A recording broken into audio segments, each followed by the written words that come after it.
বাংলাদেশ আওয়ামী লীগ এবং এর সব অঙ্গ সংগঠন, সহযোগী সংগঠন ও ভ্রাতৃপ্রতিম সংগঠনের নেতা কর্মীদের আন্তর্জাতিক অপরাধ ট্রাইব্যুনালে বিচার কার্য সম্পন্ন না হওয়া পর্যন্ত তাদের যাবতীয় কার্যক্রম নিষিদ্ধ করে প্রজ্ঞাপন জারি করেছে অন্তর্বর্তী সরকার।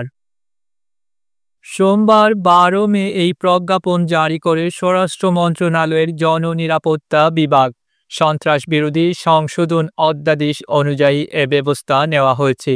সিনিয়র সচিব নাসিমুল গনি স্বাক্ষরিত প্রজ্ঞাপনে বলা হয়, বাংলাদেশ আওয়ামী লীগ এবং এর সব অঙ্গ সংগঠন, সহযোগী সংগঠন ও ভ্রাতৃপ্রতিম সংগঠনের নেতা কর্মীদের বিরুদ্ধে আন্তর্জাতিক অপরাধ ট্রাইব্যুনালে বিচার কার্য সম্পন্ন না হওয়া পর্যন্ত তাদের যে কোনো ধরনের প্রকাশনা, গণমাধ্যম, অনলাইন ও সামাজিক যোগাযোগ মাধ্যমে যে কোনো ধরনের প্রচারণা, মিছিল, সভা সমাবেশ, সম্মেলন আয়োজন সহ যাবতীয় কর্মকাণ্ড নিষিদ্ধ ঘোষণা করা হলো। প্রজ্ঞাপনে বলা হয়, 2009 সালের 6 জানুয়ারি সরকার গঠনের পর থেকে 2024 সালের 5 আগস্ট ছাত্র জনতার গণ অভ্যুত্থানের মুখে ক্ষমতাচ্যুত হওয়া পর্যন্ত বাংলাদেশ আওয়ামী লীগ এবং এর সব